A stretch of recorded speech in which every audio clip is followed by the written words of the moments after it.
Hey friends, what's up? Welcome to my YouTube channel Make the world of mechanical engineering contents.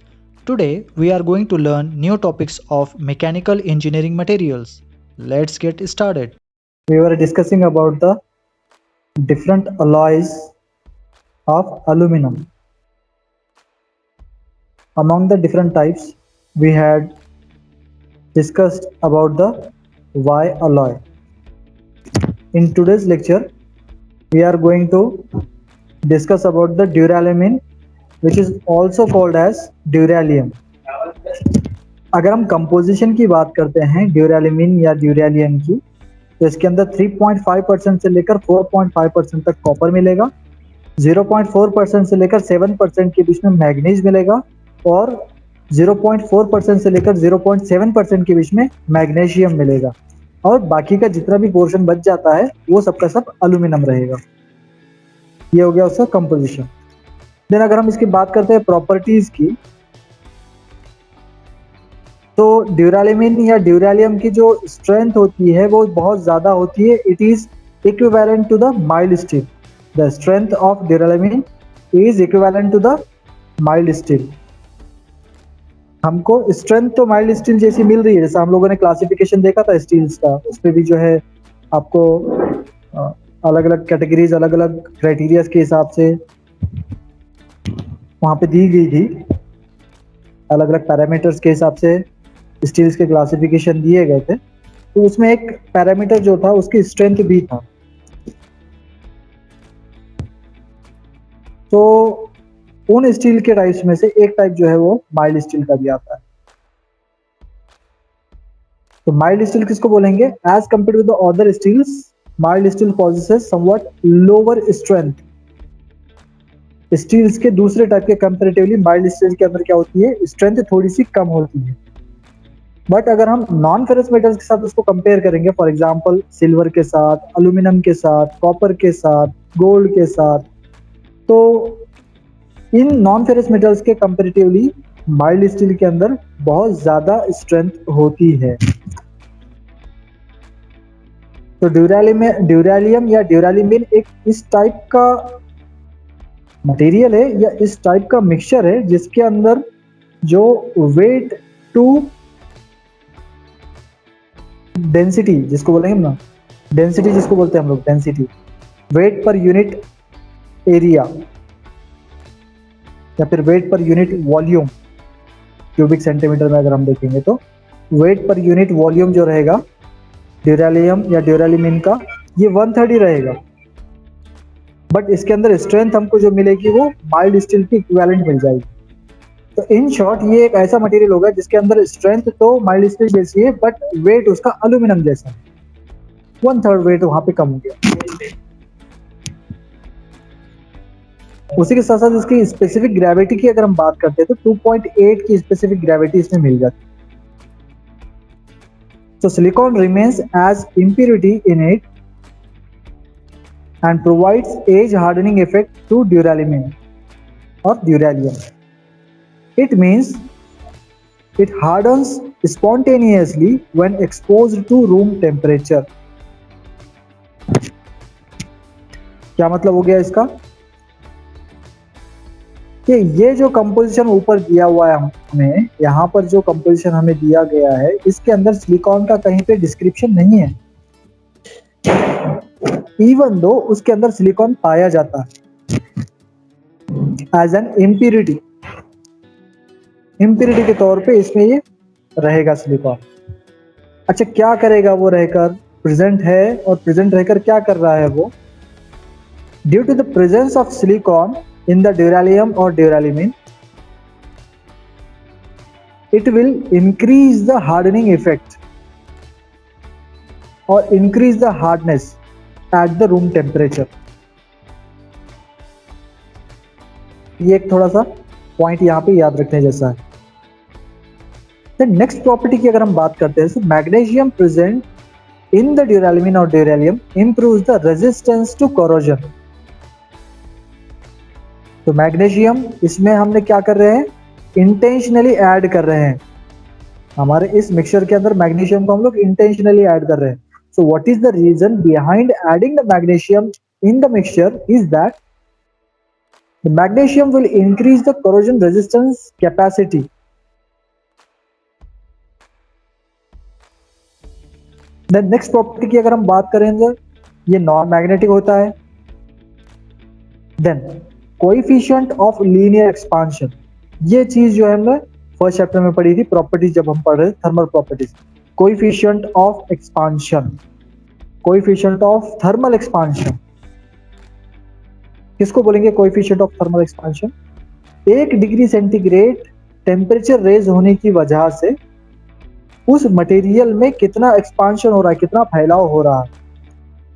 जैसा कि आप लोगों को पता है most of the metals room temperature के ऊपर सॉलिड स्टेट में होते हैं, बट जैसे जैसे हम उसका टेम्परेचर इंक्रीज करते जाते हैं, टेम्परेचर बढ़ाते जाते हैं, सो उसमें एक्सपांशन होना चालू हो जाता है, उसमें एक्सपांशन होगा. अब एक्सपांशन को समझने के लिए आपको सबसे पहले स्टेट्स को समझना होगा कि जो भी मैटर आपके पास है या जो भी सब्सटेंस आपके पास है या जितने भी आप आपके आसपास देखते हो वो या तो सॉलिड स्टेट में रहेंगे, या तो लिक्विड स्टेट में रहेंगे, या फिर गैसियस स्टेट में रहेंगे. अब सॉलिड स्टेट के अंदर क्या होता है कि जो मॉलिक्यूल्स है, जो पार्टिकल्स है, जो आइटम्स है वो एक दूसरे के बिल्कुल क्लोज रहेंगे, बिल्कुल करीब रहेंगे. सबसे ज्यादा जो है क्लोज रहेंगे. डिस्टेंस एक मॉलिक्यूल का दूसरे मॉलिक्यूल के बीच में का जो डिस्टेंस है वो बहुत कम रहेगा in case of solid state.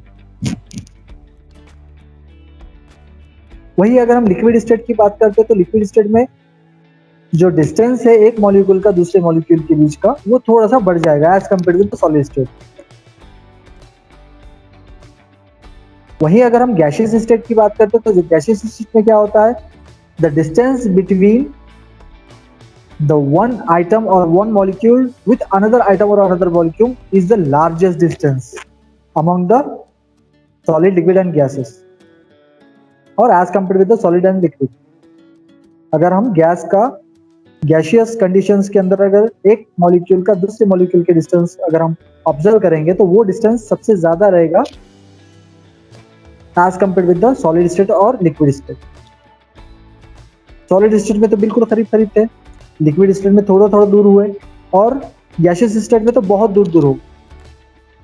तो क्या होता है जब भी हम किसी भी मटेरियल का टेम्परेचर को इंक्रीज करते हैं, टेम्परेचर को रेज करते हैं, वो इनिशियली रहेगा कोई भी metal initially the most of the materials जो है the most of the metals are in the solid state at room temperature. Room temperature पर ज्यादातर मेटल्स सॉलिड स्टेट में होते हैं. लेकिन हम जैसे ही उसका टेम्परेचर बढ़ाना शुरू करते हैं, स्टार्ट करते हैं टेम्परेचर रेज करना, तो in that case the molecules will start to increase the distance between them. एक मॉलिक्यूल का दूसरे मॉलिक्यूल के बीच का जो डिस्टेंस है वो बढ़ना स्टार्ट हो जाता है जैसे ही हम टेम्परेचर को बढ़ाना स्टार्ट करते हैं तब, क्योंकि उसको निकलना है सॉलिड स्टेट से और जाना है लिक्विड स्टेट पर. तो लिक्विड सॉलिड स्टेट की क्या कंडीशंस है कि पार्टिकल्स एक दूसरे के करीब रहते हैं और लिक्विड स्टेट की क्या कंडीशन है कि पार्टिकल्स एक दूसरे से दूर होते हैं. तो जब उसको सॉलिड से निकल के लिक्विड के अंदर जाना रहेगा तो उसके लिए फर्स्ट जो कंडीशन है उसकी वो ये है कि टेम्परेचर को इंक्रीज करना पड़ेगा. तो टेम्परेचर जब हम इंक्रीज करते हैं तो एक्चुअली होता क्या है उस सब्सटेंस में, उस मटेरियल में, उसके पार्टिकल्स या उसके मॉलिक्यूल्स दूर जाना स्टार्ट हो जाते हैं. उसी चीज को कहा जाता है thermal expansion. The expansion caused due to rise in the temperature is called as thermal expansion. तो अब यहाँ पे ड्यूरेलियम की अगर हम बात करते हैं तो इसके अंदर जो थर्मल एक्सपांशन है वो बहुत धीमी रफ्तार से होता है. 0.00023 पर डिग्री सेंटीग्रेड. ठीक है, तो 1 डिग्री सेंटीग्रेड अगर टेम्परेचर रेज होगा तो उसमें 0.00023 क्यूबिक सेंटीमीटर का जो है एक्सपांशन होगा या फैलाव होगा. तो ये बहुत स्लोअर रेट में, बहुत धीमी रफ्तार से होगा. The next property क्या है इसमें? It has high ductility and toughness. Even though the strength of the duralumin or duralumin is quite similar to the strength of mild steel, which is quite better than other allying other materials or other mixtures which we had discussed earlier. Then also it possesses high ductility and toughness. तो इसमें दोनों चीजें simultaneously present है। इसका मतलब क्या है? इसका मतलब ये है कि ड्यूराल्यूमिन या ड्यूरेलियम से बने हुए मिक्सचर को हम लोग इजीली रोलिंग ऑपरेशन परफॉर्म कर सकते हैं and we can deform it into thin wires and thin sheets. Ductility कहाँ लगती है हमको? ये मेलाबिलिटी कहाँ लगती है? What is the role of ductility and malleability? The role of ductility or malleability is to convert the material into thin wires and thin sheets. आप कितना उसको जो है thin sheets के अंदर या thin wires के अंदर कन्वर्ट कर पा रहे हैं, उस एबिलिटी को कहा जाता है डक्टिलिटी और malleability। उसी के साथ साथ अगर हम यहाँ पे देखेंगे, हीट और इलेक्ट्रिसिटी का जो कंडक्टर है ये अच्छा कंडक्टर है। ड्यूराल्यूमिन और duralium is a good conductor of heat and electricity. क्यों अच्छा कंडक्टर है? इसके अंदर अगर हम देखेंगे तो सबसे ज्यादा जो प्रोपोर्शन है, सबसे ज्यादा किसी मेटल का जो प्रेजेंस है वो है एल्यूमिनियम, और एल्यूमिनियम के बाद सेकंड लार्जेस्ट अगर हम इसके अंदर प्रेजेंस अगर देखते हैं तो वो मिलेगा हमको कॉपर का। So both aluminum and copper are good conductor of heat and electricity. That is the only reason because this mixture will act as a good conductor of heat and electricity.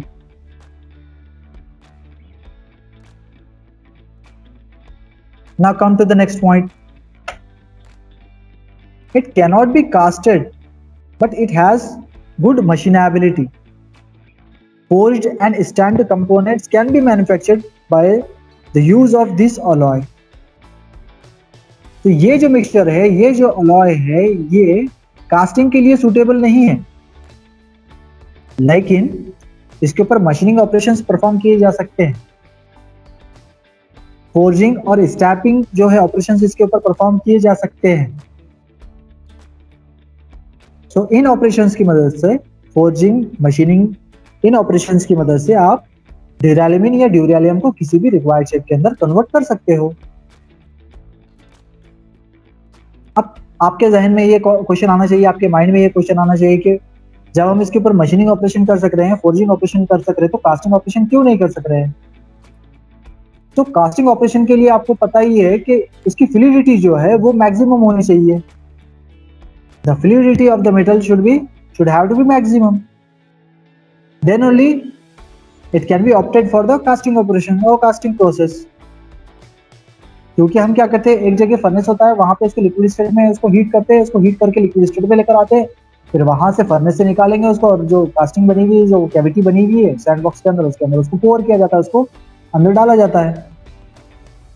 तो जब उसकी pouring होती है तो उस time पे अगर fluidity high रहेगी, इन that case only it will occupy the cavity, otherwise वो आधे रास्ते में ही क्या हो जाएगा, कूल डाउन हो जाएगा, वहीं पे जम जाएगा, वो फ्रीज हो जाएगा वहीं पर। तो इसी रीजन की वजह से इसको कास्टिंग ऑपरेशन के लिए सुटेबल नहीं समझा जाता या प्रेफर नहीं किया जाता। देन नेक्स्ट पॉइंट की अगर हम बात करते हैं, नेक्स्ट प्रॉपर्टी की अगर बात करते हैं हम ड्यूरालियम या ड्यूराल्यूमिन की, तो इसकी जो टेंसाइल स्ट्रेंथ होती है इसको बढ़ाया जा सकता है। कैसे बढ़ाया जा सकता है? हीट ट्रीटमेंट के प्रोसेस के थ्रू। अब हीट ट्रीटमेंट जब करते हैं हम लोग स्ट्रेंथ बढ़ाने के लिए, टेंसाइल स्ट्रेंथ बढ़ाने के लिए, तो डक्टिलिटी को हम चेंज नहीं करेंगे, डक्टिलिटी को एज इट इज रखते हुए हीट ट्रीटमेंट प्रोसेस की मदद से हम टेंसाइल स्ट्रेंथ को बढ़ा सकते हैं। अभी देखो, there are 6 different types of heat treatments available in the industries, which we are going to discuss in the 6th chapter or last chapter of this subject. Among the six different types of heat treatments, 2 heat treatments are used to reduce the hardness of the material, whereas rest of the four heat treatment processes are used to increase the hardness of the material. तो एनलिंग और normalising, specifically अगर मैं उसको नाम से अगर call करूं, so annealing and normalizing is the only two heat treatment processes available in the industries which are used to reduce the hardness of the material. So हम लोग उसी दोनों में से किसी एक का इस्तेमाल करेंगे यहाँ पर, जिसकी वजह से यहाँ पे उसकी टेंसाइल स्ट्रेंथ बढ़ जाएगी लेकिन उसकी डक्टिलिटी एज इट इज रहेगी. अच्छा चलो, हीट ट्रीटमेंट प्रोसेस की मदद से हम कितनी उसकी टेंसाइल स्ट्रेंथ को इंक्रीज कर सकते हैं? 400 न्यूटन पर mm स्क्वायर तक उसकी टेंसाइल स्ट्रेंथ को इंक्रीज किया जा सकता है. दैट मींस हम लोग परसेंटेज एलोंगेशन भी यहाँ पे उसका इनडायरेक्टली इंक्रीज कर रहे हैं.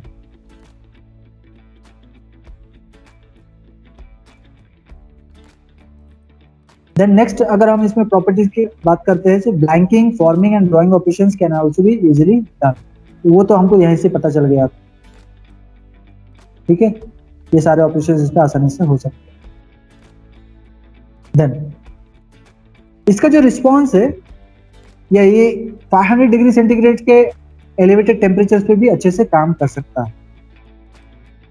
तो ऐसे एप्लीकेशंस जहां पे लगभग 500 डिग्री सेंटीग्रेड का टेम्परेचर इंक्रीज हो जाता है, तो उन जगहों पर इस मिक्सचर का, इस अलॉय का इस्तेमाल आसानी से किया जा सकता है.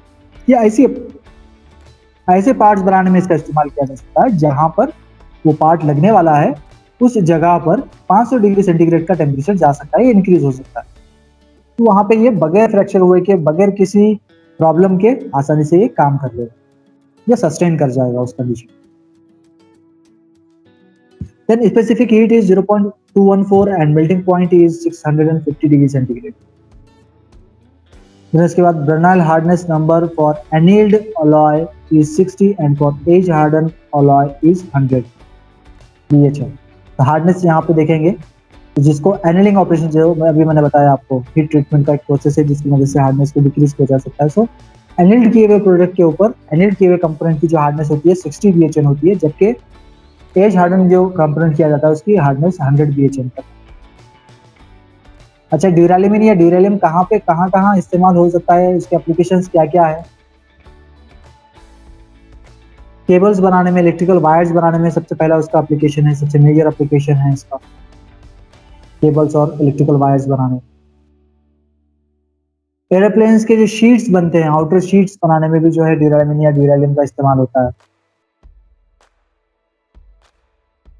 Forging tubes, forgings, rivets, nut bolts, sheets और ट्यूब्स बनाने में भी इसका इस्तेमाल होता है. देन उसी के साथ साथ फोल्ड और स्टैम्प्ड कंपोनेंट्स बनाने में भी इसका इस्तेमाल होता है. तो फोर्जिंग और स्टैम्पिंग ऑपरेशन इसमें आसानी से किए जा सकते हैं इंशाल्लाह. तो इसका अगर एग्जांपल हम देखते हैं तो आपका सीपीयू, ठीक है, सीपीयू आप देख लो. सीपीयू का बैक साइड अगर आप देखोगे तो वहां पे वेंटिलेशन के लिए, आपके प्रोसेसर के टेम्परेचर को कम से कम रखने के लिए या फिर एटमॉस्फेरिक एयर के साथ कांटेक्ट बढ़ाने के लिए, अगर आप सीपीयू का बैक साइड देखते हैं, आप कंप्यूटर के जो सेंट्रल प्रोसेसिंग यूनिट है जिसको हम लोग सीपीयू के नाम से जानते हैं, उसके बैक साइड अगर आप देखोगे तो वहां पे आपको होल्स नजर आएंगे डिजाइन किए हुए. तो वो ऑपरेशंस इस मटेरियल के ऊपर या इस अलॉय के ऊपर आसानी से परफॉर्म किए जा सकते हैं. तो this is all about the duralium और ड्यूरालिमिन. सो हमारी डे टू डे लाइफ के अंदर बहुत सारी जगहों पर बेयरिंग्स इस्तेमाल की जाती है. तो मैं एग्जांपल दे रहा था आप लोगों को स्लाइडिंग विंडोज का. तो इन स्लाइडिंग विंडोज में भी जो है बेयरिंग्स लगी हुई होती है, तभी आप उसको विंडो के स्लाइड कर पाते हो उसके ट्रैक के ऊपर. अलग अलग मटेरियल्स यहाँ पे इस्तेमाल होते हैं. कार्बन स्टील बेयरिंग है, क्रोम स्टील है, स्टेनलेस स्टील, ठीक है, या फिर सिरेमिक बेयरिंग है, या फिर जो है आपकी पॉलीमर बेयरिंग है. अब यहाँ पे मेटल्स, आप लोगों को पता ही है कि मेटल जो है, यहाँ पर पॉलीमर बेयरिंग्स का इस्तेमाल कहाँ पे किया जाता है? ऐसी जगह जहां पर ज्यादा लोड नहीं आने वाला है, ठीक है. अब जैसा आप लोग देखते हैं, आपके स्लाइडिंग विंडोज जो है उसके ऊपर बहुत ज्यादा वेट नहीं होता है, एल्यूमिनियम का फ्रेम है. तो एल्यूमिनियम ऑब्वियसली एक लाइट वेट मटेरियल है, और उसके अंदर जो लगा हुआ ग्लास है वो ग्लास फाइबर वाला ग्लास है। आजकल जो यूज हो रहा है वो क्या है, फाइबर वाला ग्लास, ट्रांसपेरेंट, तो वो भी लाइट वेट होता है। तो इतना जो वेट है, ये वेट पॉलीमर की बियरिंग सस्टेन कर लेते हैं आज। तो अगर हम प्राइस की बात कंपेयर करेंगे, प्राइस में अगर कंपेयर करेंगे मेटल की बनी हुई बेरिंग और पॉलीमर की बनी हुई बेरिंग, तो मोर देन 50% का वहां पे डिफरेंस आपको आ जाएगा। जहां पॉलीमर वाली बेरिंग 2 आ जाएंगे, वहां पे एक मेटल वाली बेरिंग भी नहीं आ पाएगी। ये एक मेजर डिफरेंस हो जाएगा प्राइस में। और हमारा काम तो दोनों कंडीशंस में चल ही रहा है, और इसमें फेलियर के चांसेस बहुत कम रहते हैं पॉलीमर वाली बेरिंग। तो ये जो है अल्टरनेट हमारे पास है। ये रिसेंट ट्रेंड अगर हम देखेंगे इसमें, तो ये ट्रेंड इस तरीके का है कि बेरिंग्स को हम लोग जहाँ पे भी पॉसिबल हो वहाँ पे पॉलीमर बेरिंग्स का इस्तेमाल कर रहे हैं, जहाँ पे भी कम लोड आता है। अब बेरिंग बोलते किसको है, सबसे पहले ये क्वेश्चन आना चाहिए ना, व्हाट इज बेरिंग।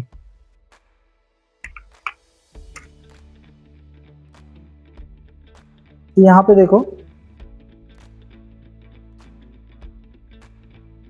एक डेफिनेशन दी गई है विकिपीडिया के थ्रू।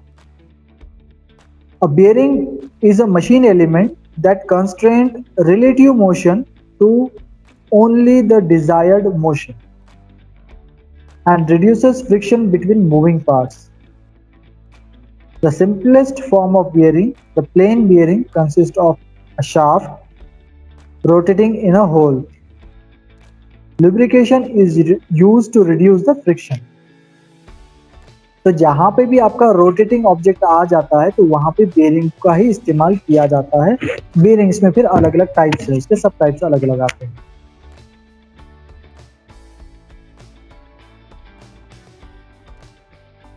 तो सबसे पहला अगर इसका फंक्शन की हम बात करते हैं, तो क्या फंक्शन है बेरिंग का, a machine element that constraint the relative motion to only the desired motion.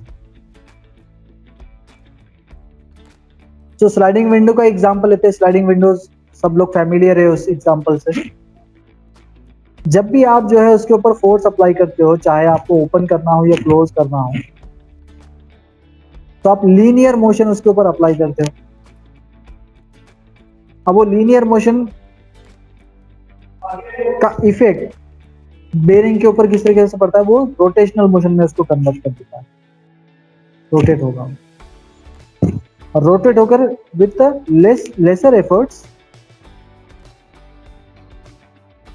it will slide the window, a part of a window। ये जो है यहाँ पे एक एग्जांपल हो गया पर्टिकुलर, सिर्फ एक एग्जांपल बेरिंग। अब bearings are used to support moving shaft and spindles of a machine. A good bearing material should have the following properties। अब बेरिंग का और एक एग्जांपल मैं आपको अगर बोलूँ, तो आपका फैन, आपके फैन के अंदर भी बेरिंग्स आपको मिलेंगे। जहां पे भी मोटर्स वगैरह यूज होते हैं वहां पे भी बेरिंग्स मिलेंगे। जहां पे भी रोटेटिंग ऑब्जेक्ट आ गया वहां पे आपको क्या रहेगा, बेरिंग्स मिलेंगे ही मिलेंगे। हाँ, ये हो सकता है कि अलग अलग टाइप्स के बेरिंग्स देखने को मिलेंगे अलग अलग जगहों पर आप, और मटेरियल भी हो सकता है कि अलग अलग रहे बेरिंग। बट जहां पे भी रोटेटिंग ऑब्जेक्ट आ गया वहां पे बेरिंग का आना मैंडेटरी है। किस तरीके के प्रॉपर्टीज होने चाहिए बेरिंग के अंदर, ये बेरिंग मटेरियल के अंदर, लो कोएफिशिएंट ऑफ फ्रिक्शन, फ्रिक्शन कम से कम होना चाहिए उस मटेरियल, मतलब सरफेस जो है स्मूथ होना चाहिए। फ्रिक्शन हाई कब रहता है, जब सरफेस जो है रफ होता है, सरफेस उबड़ खाबड़ रहेगा या फिर जो है रफ रहेगा या फिर नॉन यूनिफॉर्म रहेगा, तो उस कंडीशन में फ्रिक्शन आपको ज्यादा देखने को मिलेगा। वहीं अगर आपका सरफेस स्मूथ है, यूनिफॉर्म है, तो ऐसी जगहों पर क्या हो जाएगा, फ्रिक्शन मिनिमम रहेगा, बहुत कम रहेगा। तो अगर आप यहाँ पे देख पा रहे होंगे, ये जो बेरिंग्स है, ये बेरिंग्स कैसे है, एकदम स्मूथ है, शाइनी है और यूनिफॉर्म सरफेस से बना है। पर्टिकुलरली इसमें भी अगर हम देखेंगे बॉल बेरिंग्स का,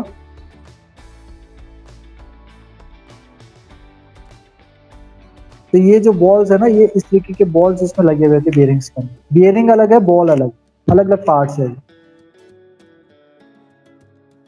तो ये आउटर रेस हो गया, ये इनर रेस हो गया। अब इन रेसेस का क्या फंक्शन है? ये रेसेस बॉल्स को एक जगह पे बनाए रखते हैं या एक पार्ट के ऊपर बनाए रखते हैं। देन उसके बाद आ जाइए ये पे बॉल्स के ऊपर।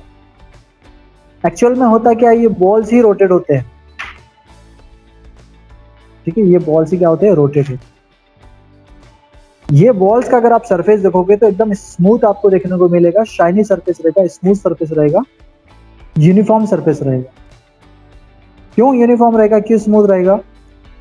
To reduce the coefficient of friction.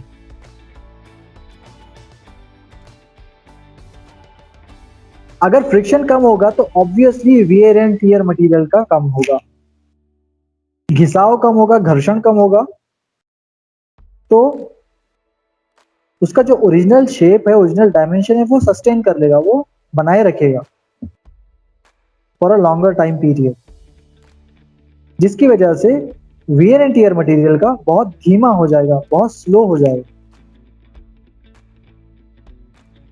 उसी के साथ साथ कॉम्प्रेसिव स्ट्रेंथ जो रहती है इसमें, वो ज्यादा होती है। तो इससे पहले भी मैंने बियरिंग्स का आपको एग्जांपल दिया था कि जो आउटर शेल होता है उसको सिर्फ हीट ट्रीट किया जाता है,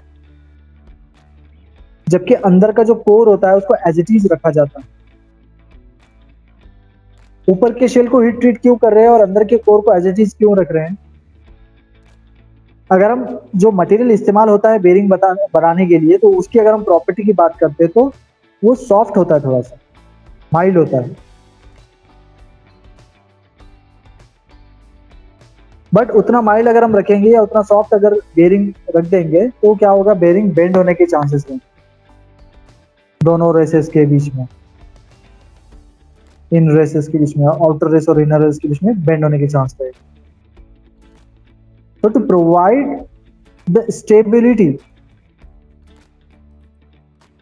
we can heat treat the outer surface either by changing the composition of the outer surface like surface heat treatment, or by just increasing the temperature. So there are two different types. To increase the hardness of the shell or outer surface or outer region of the ball bearing, उसमें एक जो है elements add कर लेंगे हम कुछ और,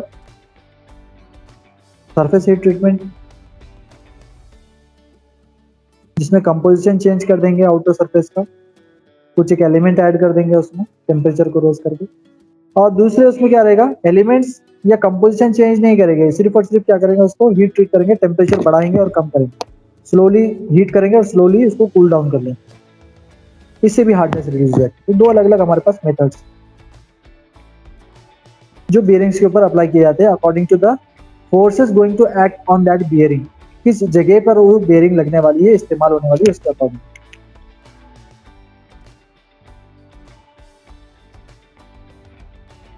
सो basically जो कॉम्प्रेसिव स्ट्रेंथ होती है बियरिंग की, वो ज्यादा होती है। Plasticity to adjust the bearing to the shaft and to distribute the load uniformly. So अब इन बियरिंग्स के अंदर जो इनर मोस्ट पोर्शन आपको नजर आ रहा है, इनर रेस के निचला हिस्सा, इनर रेस से निचला हिस्सा अगर आप देख पा रहे हो, यहाँ पे जो होल्स नजर आ रहे हैं आपको, इन होल में क्या होगा, शाफ्ट आके लगेगा। तो होल अंदर नजर आ रहा है, इस होल में क्या होगा, शाफ्ट आकर लगेगा। ठीक है, अब ऐसे भी हो सकता है कि वो शाफ्ट रोटेट हो रहा है, मतलब वो एज ए इनपुट काम करेगा और ये बेरिंग को रोटेट करेगा, या फिर ऐसे भी हो सकता है कि बेरिंग ऑलरेडी रोटेट हो रही है और उसको शाफ्ट को रोटेट करवाना है। दोनों पॉसिबिलिटीज यहाँ पे जो है हो सकती है।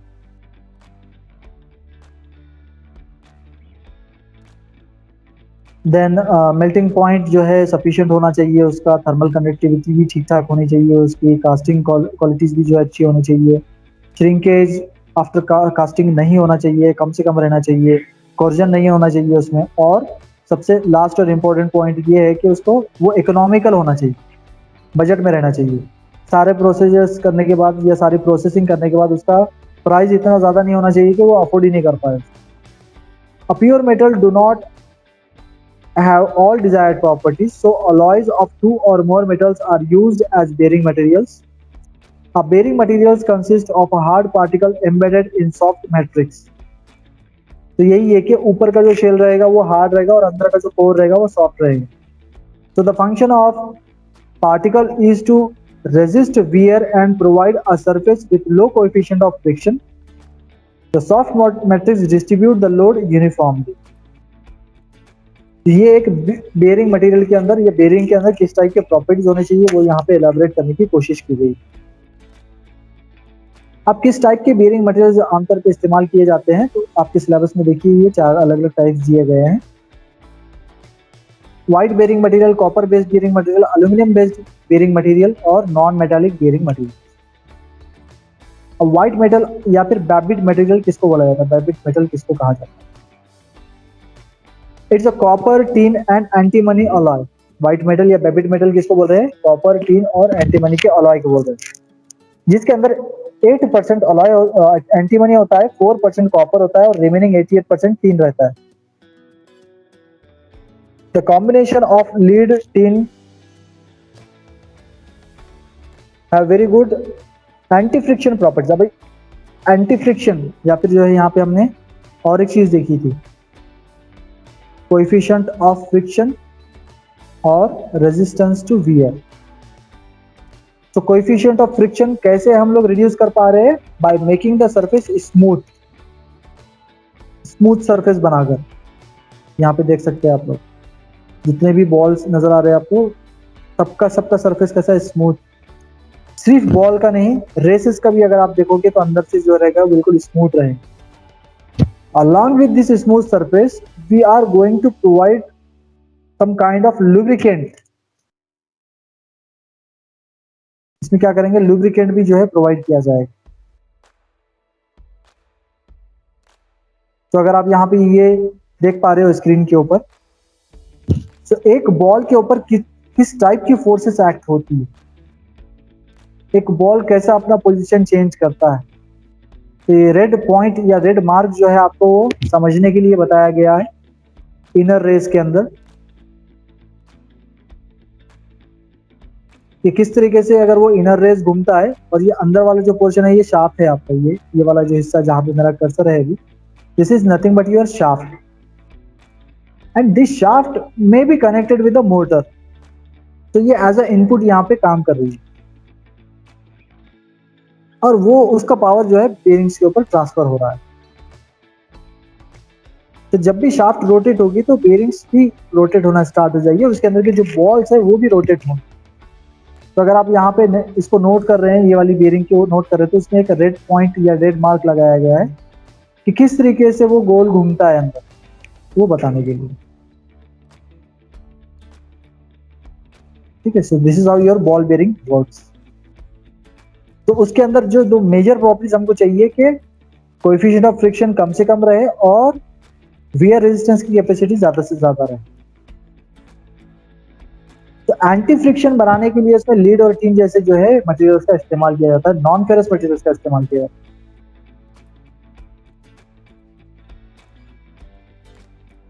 For maximum toughness and strength 93% tin और 3.5% lead and 3.5% copper is used. For excellent shock resistance, 83% tin, 10.5% lead and 2.5% to 4% copper is used. At a very high temperature, 5% tin, 15% lead and 80%. So white metal या Babbitt metal में क्या रहेगा? यहाँ पर अलग अलग जो है कंपोजिशन दिए गए हैं आपको, अलग अलग प्रोपोर्शंस दिए गए हैं। आपको किस तरीके का कंपोनेंट चाहिए, किस तरीके के फोर्सेस उस पे एक्ट होने वाले हैं। अगर आपको ज़्यादा स्ट्रेंथ और ज़्यादा टफनेस चाहिए तो उसके लिए अलग कंपोजिशन दिया गया है। अगर आपको जो है शॉक रेजिस्टेंस उसको बनाना है, शॉक रेजिस्टेंट, अगर ऐसी जगह पे वो बेरिंग्स इस्तेमाल हो रहे हैं जहाँ पे ज़्यादातर शॉक्स लगने वाले हैं तो उसके लिए अलग कंपोजिशन दिया गया है। ऐसी जगह जहाँ पे बहुत ज़्यादा हाई टेम्परेचर पे वो बेरिंग्स इस्तेमाल होने वाले हैं तो उसके लिए अलग कंपोजिशन दिया गया है। तो मैक्सिमम टफनेस और स्ट्रेंथ के लिए जो कंपोजिशन यहाँ पे दिया गया है उसमें 93% जो रहेगा आपका टिन रहेगा, 3.5% जो रहेगा आपका एंटीमनी रहेगा और 3.5% इसमें कॉपर रहेगा। फॉर एक्सीलेंट शॉक रेजिस्टेंट, ऐसी जगह जहाँ पर ये बेरिंग्स इस्तेमाल होने वाले हैं उस जगह पर शॉक्स बहुत ज़्यादा लगते हैं, तो उस जगह पे जो कंपोजिशन या इंग्रेडिएंट्स उसका लिया जाएगा वो किस तरीके से लिया जाएगा। 83% जो रहेगा वो टिन रहेगा, 10.5% जो रहेगा वो एंटीमनी रहेगा और 2.5% से लेकर 4% के बीच में कॉपर रहेगा। या फिर ये जो बेरिंग्स है ऐसी जगह पे इस्तेमाल होने वाले हैं जहाँ पे टेम्परेचर बहुत ज़्यादा होता है, तो उस कंडीशन में जो अलॉइंग एलिमेंट्स लिए जाएंगे या उसका जो कंपोजिशन रखा जाएगा या उसके जो कॉन्स्टिट्यूएंट्स रखे जाएंगे वो किस हिसाब से रखे जाएंगे। उसमें 5% जो रहेगा वो टिन रहेगा, 15% जो रहेगा वो एंटीमनी रहेगा और 80% जो रहेगा वो लीड रहेगा। ये हो गया उसके कंपोजिशन के बारे में। सेकंड टाइप जो है यहाँ पर बेरिंग मटेरियल का वो है कॉपर बेस्ड बेरिंग अलॉय। तो इसमें भी अगेन फिर जो है सब कैटेगरीज हैं, hard bearing bronze, tin bronze, lead bronze and aluminium bronze. One by one इसके बारे में देखते हैं। हार्ड बेरिंग ब्रोंज किसको कहेंगे, ये किसे कहेंगे। The hard bearing bronze are used for making the heavy compressive bearings such as locomotive slide walls. It contains 85% copper, 15% tin and its tensile strength is in between 200 Newton per mm square to 700 Newton per mm square. तो tensile strength यहाँ पे बहुत ज़्यादा मिल रही है आपको। और इसके अंदर जो कॉन्स्टिट्यूएंट्स हैं या इसके जो इंग्रेडिएंट्स है उसमें 85% जो रहेगा कॉपर रहेगा और 15% जो रहेगा वो टिन रहेगा। कहाँ पे इस्तेमाल होते हैं ये हार्ड बेरिंग ब्रोंज, जहां पे बहुत ज्यादा कॉम्प्रेसिव फोर्स एक्ट होने वाली है। तो अगर इस डायग्राम में मैं बताऊं आपको, तो जो आउटर रेस है, ये वाला रेस जो है ना बाहर वाला, इसके ऊपर कोई फोर्स एक्ट हो रही है, इसको प्रेस कर रही है दोनों तरफ से, ऊपर से जो है प्रेस कर रही है उसको, यहां से भी और यहां से भी, उसी के साथ साथ यहां से भी और यहां से भी। तो इनडायरेक्टली जो बेरिंग्स हैं, बॉल्स हैं, उसके ऊपर जो फोर्स एक्ट होने वाली है वो है कॉम्प्रेसिव फोर्स। तो ऐसी जगहों पर जहां पे कॉम्प्रेसिव फोर्स एक्ट होती है बहुत ज्यादा, उन जगहों पर कॉपर बेस्ड बेरिंग अलॉयज का इस्तेमाल किया जाता है। और स्पेसिफिकली कॉपर बेस्ड में भी कौन सा टाइप, हार्ड बेरिंग ब्रोंज इस्तेमाल किया जाता है। हार्ड बेरिंग ब्रोंज किसको कहेंगे, ऐसा अलॉय जिसके अंदर 85% कॉपर और 15% टिन होता है, इसको हम लोग हार्ड बेरिंग ब्रोंज कहते हैं, जिसके टेंसाइल स्ट्रेंथ 200 न्यूटन पर एमएम स्क्वायर से लेकर 700 न्यूटन पर एमएम स्क्वायर के बीच में। दूसरा जो टाइप है कॉपर बेस्ड बेरिंग अलॉय का वो है टिन ब्रोंज। किसे कहेंगे टिन ब्रोंज, ऐसा मिक्सचर जिसके अंदर 5 से 20% तक टिन रहेगा, 1% फास्फोरस रहेगा।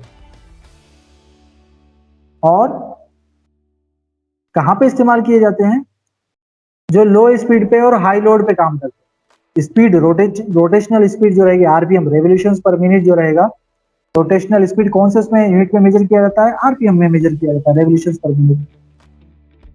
तो वो स्लोअर स्पीड के ऊपर रोटेट होगा, कम आरपीएम के साथ रोटेट होगा, बट उसके ऊपर जो लोड रहेगा वो बहुत ज्यादा होगा, बहुत हेवी चीज को अगर उसको चलाना है। ऐसी जगहों पे हम लोग टिन ब्रोंज का इस्तेमाल करते हैं। टिन ब्रोंज किसे कहेंगे, ऐसा मिक्सचर जिसके अंदर 5 से 20% के अंदर टिन है और 1% phosphorus.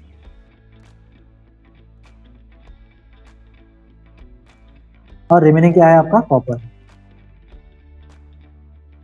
Third type lead bronze, किसे कहेंगे लीड ब्रोंज, जिसके अंदर 80% कॉपर, 10% टिन और 10% क्या है आपका लीड। 80% कॉपर, 10% टिन और 10% लीड, ऐसे मिक्सचर को क्या बोलेंगे हम लोग? Lead bronze. कहाँ पे यूज होता है? जहां पे भी हमको एंटी फ्रिक्शन प्रॉपर्टी चाहिए मटेरियल, एंटी फ्रिक्शन, बिल्कुल जो है हीट प्रोड्यूस नहीं होनी चाहिए वहां। सेल्फ लुब्रिकेटिंग जिसे कहेंगे हम लोग, सेल्फ लुब्रिकेटिंग हम देखने वाले हैं, इसकी बिल्कुल अगला ही टॉपिक है हमारा, सेल्फ लुब्रिकेटिंग जिसे कहेंगे। तो एंटी फ्रिक्शन अगर आपको अचीव करना तो सेल्फ लुब्रिकेंट मटेरियल का वहां पे चयन करना पड़ेगा, आपको सिलेक्शन करना पड़ेगा। And is use very lubrication is doubtful. तो ऐसी जगह जहां पे हम ऑयलिंग नहीं कर सकते हैं, ग्रीसिंग नहीं कर सकते हैं, उन जगहों पे क्या करते हैं हम लोग? सेल्फ लुब्रिकेटिंग मटेरियल का सिलेक्शन करते हैं। और सेल्फ लुब्रिकेटिंग मटेरियल के अंदर जो है लीड ब्रोंज भी एक, उसका भी एक टाइप है। सेल्फ लुब्रिकेटिंग मटेरियल का एक टाइप लीड ब्रोंज होता है। देन नेक्स्ट टाइप जो है वो है हमारा एल्यूमिनियम ब्रोंज। किसे कहेंगे एल्यूमिनियम ब्रोंज? ऐसा मिक्सचर जिसके अंदर 8% से लेकर 11% के बीच में एल्यूमिनियम रहता है, 3% से लेकर 7% तक आयरन होता है, और रिमेनिंग जो हिस्सा बच गया है वो क्या रहेगा? आपका कॉपर रहेगा। It is used for heavy duty bearing surfaces. Aluminium bronze are used in gears, propeller hubs, blades, pump parts, drawing and forming dies. ठीक है, तो इन अलग अलग जगहों पे जो है इसका इस्तेमाल होता है। तो प्रोपेलर शाफ्ट क्या होती है? मैंने आपको कल भी बता दिया था कि जो भी आपको हेवी ड्यूटी व्हीकल्स नजर आते हैं उसके नीचे जो रॉड गोल घूमता हुआ आपको नजर आता है, that is nothing but your propeller shaft. तो वो एक रोटेटिंग शाफ्ट हो गया। अगेन वहां पे रोटेटिंग शाफ्ट आ गया, मतलब वहां पे क्या है? ऑब्वियसली हम लोग we are going to use the bearings, transmit the motion from one part to another part. तो वहां पे किस टाइप के बियरिंग्स का इस्तेमाल करेंगे, या बियरिंग बनाने के लिए किस टाइप के मटेरियल का इस्तेमाल करेंगे हम लोग? एल्यूमिनियम ब्रोंज का इस्तेमाल करेंगे। Okay, so this is all about your copper based bearing alloys. Now the third type of bearing alloy is aluminum based.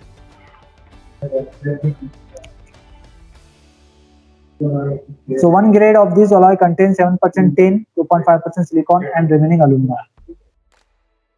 Another grade contains 4% cadmium, 4% silicon and remaining aluminum.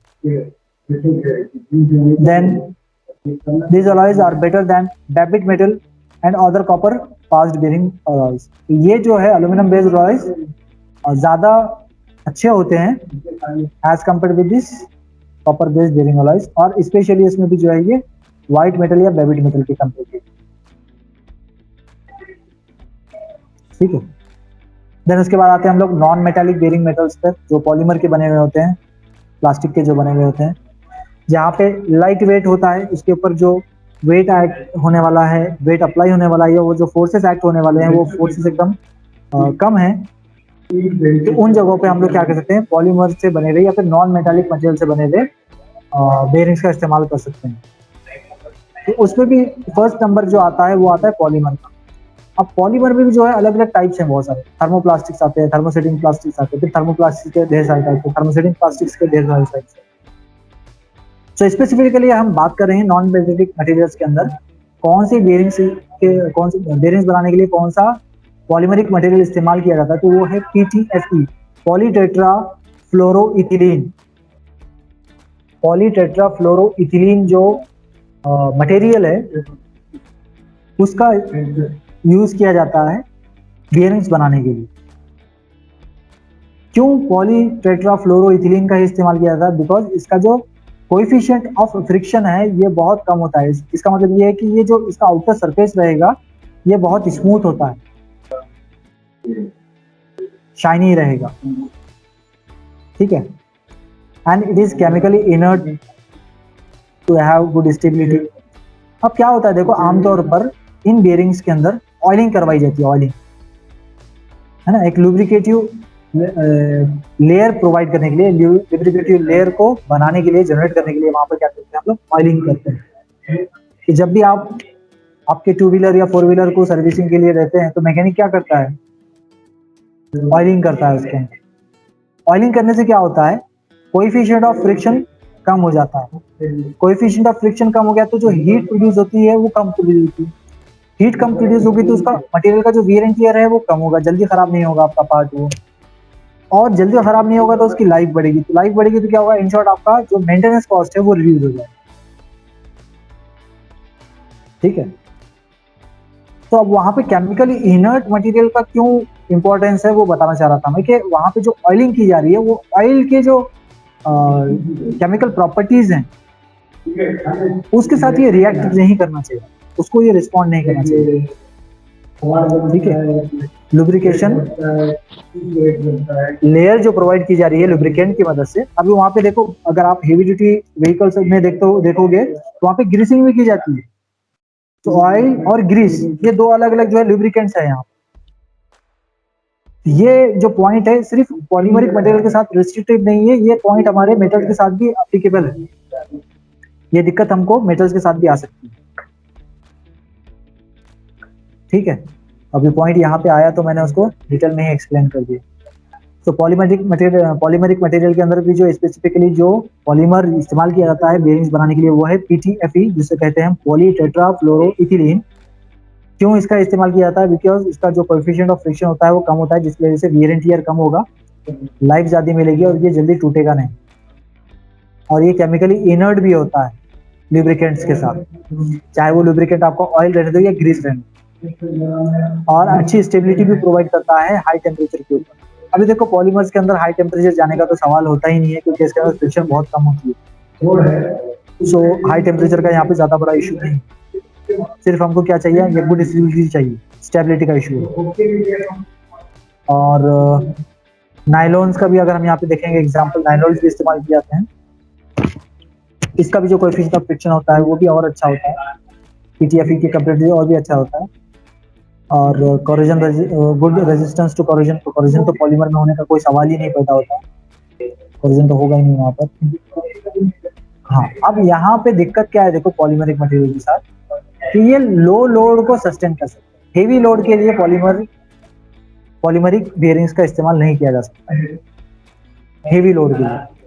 Small load है, light load है, वहां पे ये ठीक है, okay. और लो speed भी होनी चाहिए, स्पीड भी ज्यादा हाई स्पीड के लिए भी इस्तेमाल नहीं किया जा सकता। ये हो गया आपका नॉन मेटालिक मटेरियल के बने हुए बेयरिंग्स के बारे में। अब ये टाइप्स ऑफ बेयरिंग मटेरियल्स हम देखते हैं नेक्स्ट लेक्चर के अंदर। Thanks for watching the video. That's it for today. I will be back with new and interesting contents in the next video. Till then, take care and goodbye. Do not forget to hit subscribe button for getting notified when I will be back with new videos.